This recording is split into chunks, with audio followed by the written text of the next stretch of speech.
찬송가 384장을 찬송하시겠습니다.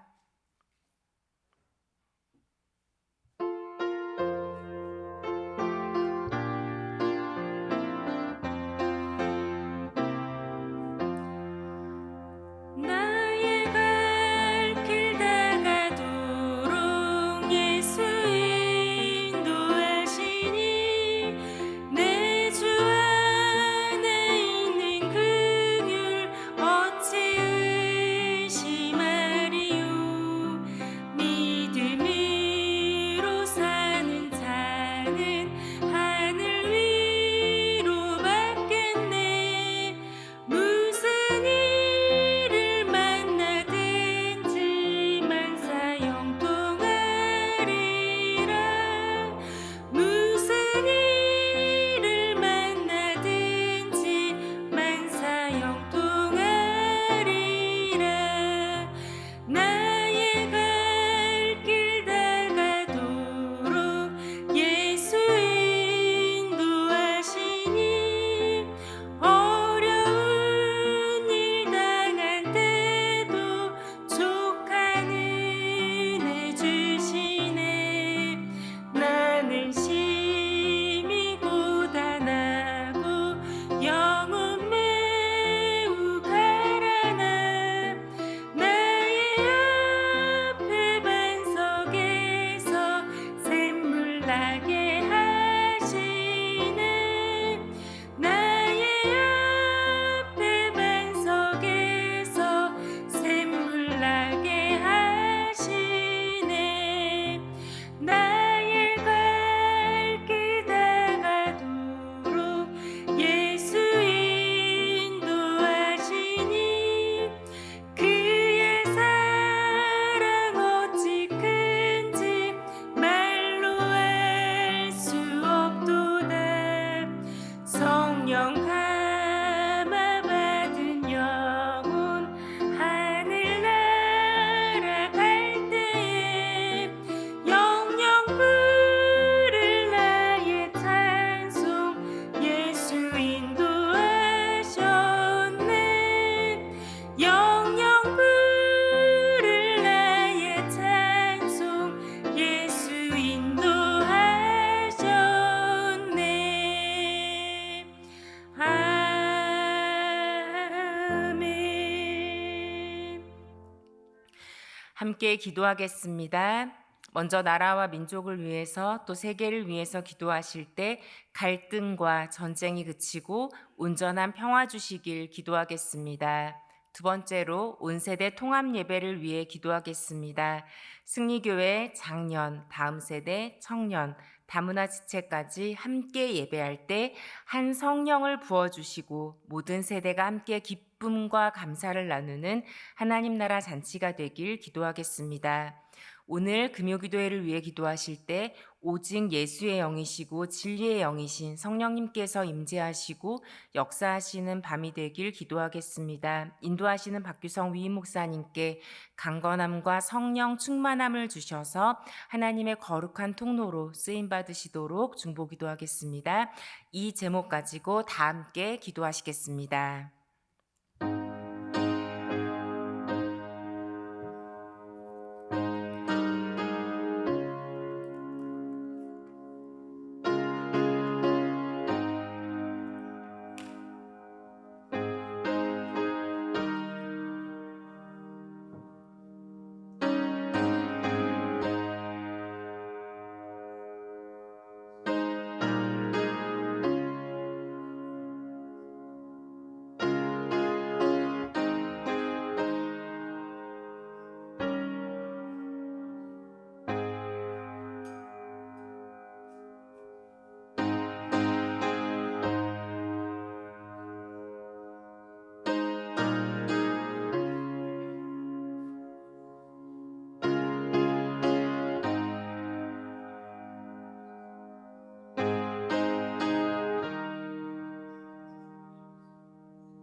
좋으신 하나님, 좋으신 하나님, 참 좋으신 나의 하나님.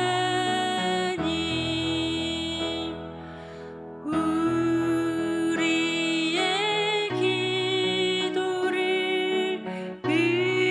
응답해 주시는 참 좋으신 나의 하나님.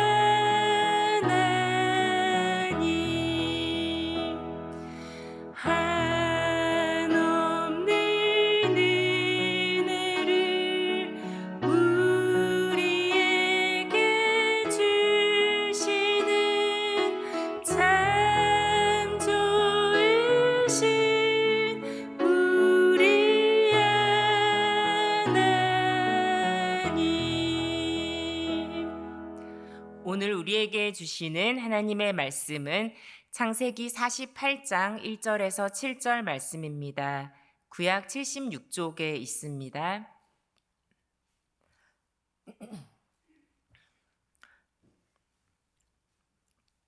교독하시겠습니다. 제가 먼저 1절 말씀을 봉독합니다. 이루의 어떤 사람이 요셉에게 말하기를 내 아버지가 병들었다 하므로 그가 곧 두 아들 므낫세와 에브라임과 함께 이르니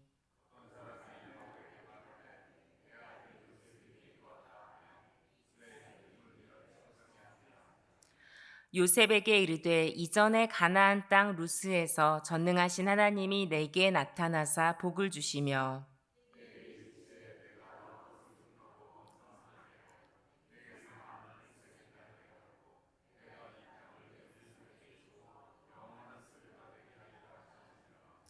내가 애굽으로 와서 내게 이르기 전에 애굽에서 내가 낳은 두 아들 에브라임과 므낫세는 내 것이라 르우벤과 시므온처럼 내 것이 될 것이요.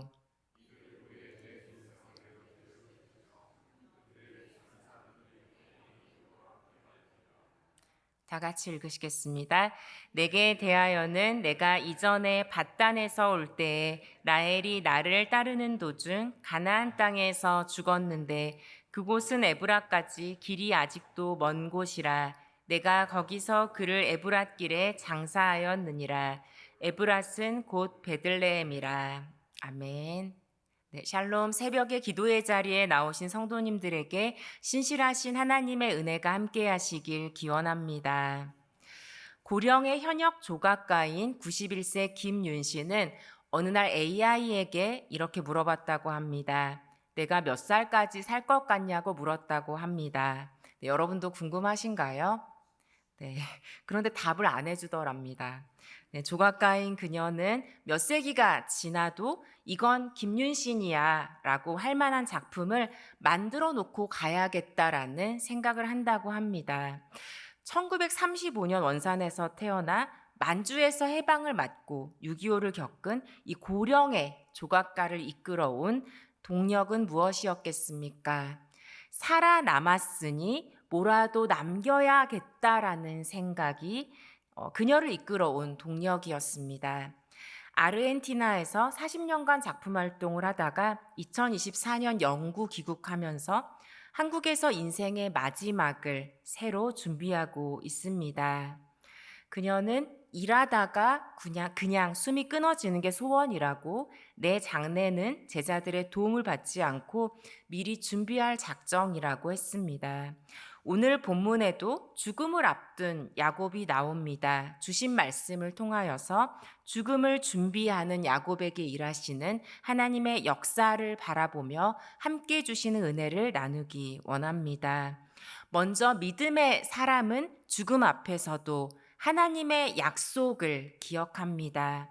요셉은 병든 아버지 야곱에게 두 아들 므낫세와 에브라임을 데리고 방문합니다.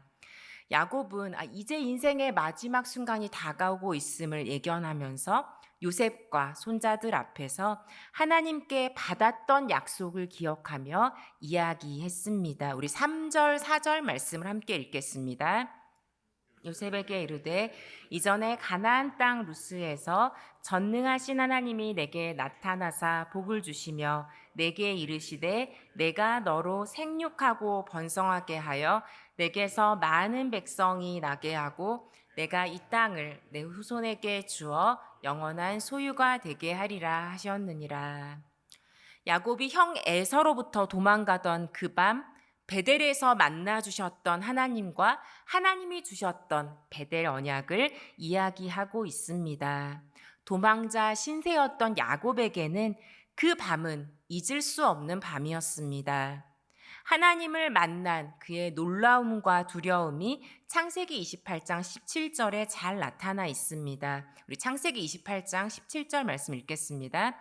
이에 두려워하여 이르되 두렵도다 이곳이여 이것은 다름 아닌 하나님의 집이요 이는 하늘의 문이로다 하고, 그리하여 야곱은 하나님을 만난 그곳 이름을 하나님의 집이란 의미를 가지고 있는 베델로 부릅니다. 오늘 본문 48장 3절에서는 가나안 땅 루스라는 표현이 나오는데, 바로 이 루스는 이 베델의 옛 이름이죠. 그렇기에 가나안 땅 루스라고 부르는 것입니다. 젊은 시절에 강렬한 하나님의 임재 속에서 받았던 그 약속을 야곱은 평생 기억하고 의지하며 살았습니다. 그리고 죽음을 앞두고 있음이 예상되는 큰 병환 중에 아마도 가장 내 인생에서 중요하고 의미 있다라고 생각하는 이야기를 꺼내었을 것입니다. 이 아들 요셉은 사실 자신의 품에서 양육하지 못한 채 죽은 줄로만 알았던 그런 귀한 아들이죠. 그리고 그 아들과 그 자녀에게 하나님의 약속을 다시 전해주고 있습니다. 그런데 아이러니한 것은 이 야곱이 지금 가나안 땅에 살고 있는 것이 아니라 이 애굽 고센 땅에 17년째 지금 살고 있습니다. 사실은 진짜로 내 인생이 끝나는 순간까지도 이 하나님의 약속이 현실로 이루어질지 아마 의심이 많은 사람은 확신하기가 어려웠을 것입니다. 비록 지금 애굽 고센 땅에 17년째 거주하고 있을지라도 평생 품어온 하나님의 약속을 다음 세대에 전해주고 있습니다. 아무것도 없고 그 누구도 없었던 야곱에게 너에게서 많은 백성이 나고 이 땅을 후손에게 주어 영원한 소유가 되게 하리라는 그 약속을 주셨던 하나님, 그리고 하나님의 약속을 믿음으로 전하고 있습니다. 야곱이 겪었던 험악한 세월도 애굽 땅에서의 17년 이 노년의 생활도 그 약속을 붙드는데 아무런 장애물이 되지 않았습니다. 새벽을 깨우며 나오신 성도 여러분, 평생에 가장 소중하게 품고 있는 하나님의 약속의 말씀이 있으십니까? 내 이름을 남기겠다는 어느 고령의 조각가의 결심과는 비교가 되지 않는 영원을 간통하는 하나님의 약속의 말씀을 평생 의지하며 그 약속을 다음 세대에게 전하는 참된 의미와 동력으로 가득한 삶이 되시길 축복합니다. 둘째로 믿음의 사람은 죽음을 준비하며 하나님이 주신 지혜로 해결해야 할 숙제를 풀어갑니다. 제가 예전에 한 10년도 더 지난 것 같은데요. 호스피스 교육을 받은 적이 있었습니다.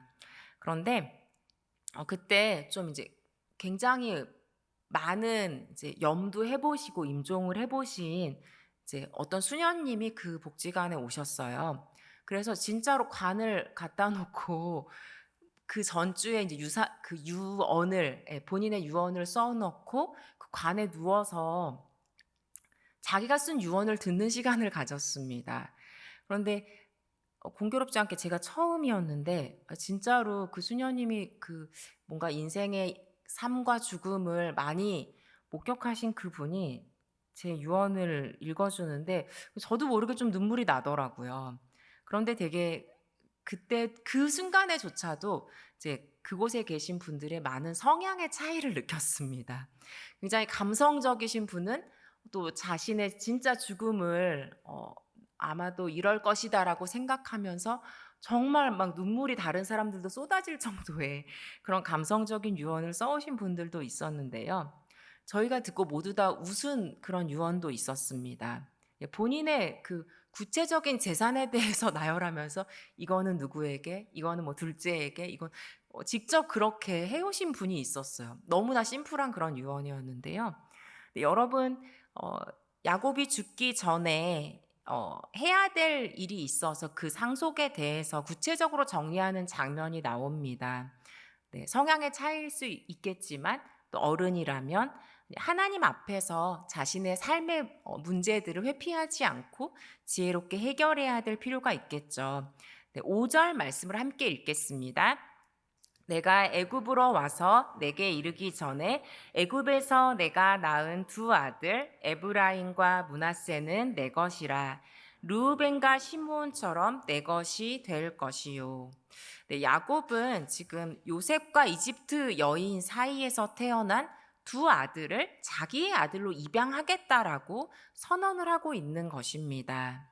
네, 고대 근동에서는 이렇게 손자를 아들로 입양하는 일이 없지는 않았었는데요. 이 손자에게 아들로서 이제 독립적인 상속권을 주겠다라는 의미를 가지고 있습니다. 근데 보통 이제 아들들이 한 몫씩 받았는데 이 경우는 요셉의 아들, 지금 이제 현재 있는 아들은 에브라임과 므낫세 이렇게 둘인데 그 둘을 각각 몫을 주고 또 이스라엘의 한 지파로 세우고 있는 그런 장면입니다. 야곱에게는 몇 명의 아들이 있었나요? 12명의 아들이 있었습니다. 요셉을 포함하여서. 그렇지만 여러분들이 아시는 대로 레위 지파는 기업 대신 제사장의 직분을 받았습니다. 민수기 18장 24절 말씀 한번 읽겠습니다. 이스라엘 자손이 여호와께 거제로 드리는 11조를 레위인에게 기업으로 주었으므로 내가 그들에 대하여 말하기를 이스라엘 자손 중에 기업이 없을 것이라 하였노라. 이 말씀대로 레위인은 기업이 없습니다. 레위인의 기업은 하나님이신 것이죠. 네, 그렇다면 야곱의 12아들 중에서 레위와 또 요셉을 제외하면 10명의 아들이 되고 남은 그 두 지파의 자리를 하나는 에브라임 지파, 하나는 므낫세 지파로 세우겠다라는 의미입니다. 결국 요셉은 보통 아들이 한 몫을 받는데 몇 몫을 받게 되는 것이죠? 두 몫을 받는 것입니다. 요셉은 에브라임과 므낫세를 통하여서 두 몫을 받는 것이죠. 두 몫의 상속은 신명기 21장 17절에 따르면 장자에게 주는 것입니다. 이 말은 무슨 의미냐면 요셉에게 장자권이 있다라는 것을 의미하고 있는 것이죠. 아마도 어린 시절에 요셉에게 두 몫을 주었다면 요셉의 형들은 난리가 났을 것입니다. 아버지의 편애를 받는 요셉에 대한 시기와 미움이 굉장히 요동쳤을 것입니다. 여러분들이 잘 아시는 대로 야곱의 인생에서 이 편애는 굉장히 중요한 또 다루어야 할 인생의 주제입니다.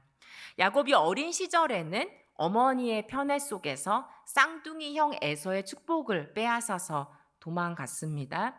또 그곳에서 원하지 않았지만 얻게 된 여러 아내 중에서 본인도 라헬을 편애하였고 그 편애는 이 사랑받지 못하는 여자들의 자녀 출산으로 이어졌으며 라헬은 긴 시간 불임으로 고통받았습니다. 그리고 그 편애는 라헬이 어렵게 낳은 자녀 요셉과 베냐민에게 이어졌습니다. 사랑하던 라헬을 잃은 야곱은 자신의 편애로 상처받고 있는 다른 아들들의 마음을 살펴보지 못했습니다. 자신의 편애로 인하여서 그들의 마음 속에 죽이고 싶을 정도로 불일 듯 일어나고 있는 요셉을 향한 미움을 알아채지 못했습니다. 편애는 이렇게 야곱의 인생에서 많은 것을 잃게 했습니다. 물론 하나님이 요셉을 지키시고 함께 하셨지만 그 사실을 알지 못한 채 어린 아들이 죽었다라는 큰 고통까지 겪게 했습니다. 그리고 이제 죽음을 앞둔 인생의 노년기를 보내고 있는 야곱은 편애로 인해서가 아니라 하나님이 주신 지혜로 문제를 풀어갑니다. 지금 르우벤과 시므온이 범죄를 저질러서 장자권을 상실한 상황 속에서 지혜로운 결정을 하여서 요셉에게 두 몫을 주며 장자로 인정하고 있는 것입니다. 지금, 어린 시절이 아닌 지금 요셉이 두 몫을 받는 것에 대하여서 의문을 제기할 형제는 아무도 없을 것입니다. 야곱이 예전에 지극히 인간적으로 또 감정적으로 편애로 하려 하였던 일을, 그리고 형제들이 악행으로 꺾으려 했던 일을 하나님께서는 결국 이루셨습니다. 요셉이 어린 시절 꾸었던 꿈을 하나님께서 이렇게 이루신 것입니다. 사람이 생각하지 못한 방식으로 하나님의 뜻을 이루어 가시는 살아계신 하나님이심을 반드시 기억하시기 바랍니다. 80대 중반인 모세골의 이명수 목사님은 나이가 들면서 더욱 또렷이 하나님 앞에 서게 될 것을 안다라고 말씀하셨습니다. 죽음을 앞두고도 주식 계좌를 살펴보거나 부동산 시세를 점검하며 염려하는 인생은 진정한 부유함을 누리는 인생일까요? 평생 돈 걱정뿐인 한없이 가벼운 인생일지도 모르겠습니다. 사랑하는 성도 여러분, 우리도 하나님 앞에 설 날이 온다는 것을 반드시 기억하시기 바랍니다. 그때 하나님 앞에 내놓을 믿음이 한 조각도 없는 인생이 되지 않길 바랍니다. 늘 마지막 순간을 오늘 이 하루도 준비하면서 인생의 골짜기에서도 나를 살리시고 붙드시는 나의 반석이신 하나님의 약속하신 말씀 위에, 그 말씀 위에 서는 반석과 같은 믿음 주시길, 그리하여 그 믿음으로 오늘 하루도 하나님께 영광 돌리는 복된 하루가 되시길 진심으로 기원드립니다. 함께 기도하겠습니다. 참 좋으신 하나님, 오늘도 우리의 삶 가운데 역사하시는 살아계신 하나님을 바라봅니다. 하나님, 우리들은 여러 삶의 문제에 지치고 때로는 그 문제들에 집중하느라 살아계신 하나님 앞에 설 날이 있음을 기억하며 살지 못했습니다. 이 시간 인생의 중요한 것들을 놓치고 살아가는 우리의 어리석은 모습을 회개하오니 용서하여 주시옵소서. 하나님, 우리 예수님을 믿는 사람들은 영혼을 품고 살아가는 사람들임을 믿습니다. 지금 오늘 하루를 살아가지만 늘 하나님 앞에 설 날을 기억하며 죽음을 준비하며 살아가는 복된 인생이 되도록 인도하여 주시옵소서. 하나님, 주님께서 허락하신 인생을 살아가며 그 마지막 순간을 묵상하며 나아갈 때 하나님께서 결국은 우리의 인생을 통하여서 하나님의 약속하신 말씀을 이루어 가심을 바라보게 하여 주시옵소서. 오늘도 이 작은 삶을 통하여서 반석이신 하나님께서 그 굳건한 말씀을 이루어 가시기를 기대하며 하나님 앞에 우리의 삶을 열어드릴 수 있도록 인도하여 주시옵소서. 다른 그 무엇이 없더라도 하나님께서 약속하신 말씀을 이루어가는 복된 생명의 통로로, 생명의 그릇으로 쓰임받는다면 그것으로, 그 믿음으로 너무나 귀한 인생임을 고백합니다. 다시 한번 주님께서 중요하게 여기시는 것들을 소중하게 여기는 믿음을 회복시켜 주시옵소서. 하나님, 이 자리에 이 새벽에 주님 앞에 지혜를 구하며 나오신 성도님들 계십니다. 인생의 중요한 숙제들 앞에서 어찌할 바를 알지 못하고 계신 성도님 계시다면 주님께서 야곱에게 그러하셨던 편애를 걷어내시고 주셨던 그 인생의 지혜를 허락해 주시기를 간구합니다. 그리하여 이곳에 계신 모든 성도님들 삶 속에서 그 모든 복잡한 일들과 관계들을 우리 하나님께서 주시는 풍성한 지혜로 넉넉히 풀어갈 수 있도록 인도하여 주시옵소서. 그리하여서 주님께서 허락하신 이 짧고도 귀한 인생이 주님께서 기뻐하시는 아름다운 성령의 열매를 맺어가는 인생이 될 수 있도록 늘 동행하여 주시옵소서. 주님께서 오늘 하루도 우리를 통하여서 영광 받으시고 우리의 삶의 모든 순간이 주님 앞에 설 그 날을, 그 죽음을 준비하며 의미 있고 또 풍성하게 살아갈 수 있도록 인도해 주시길 간구합니다.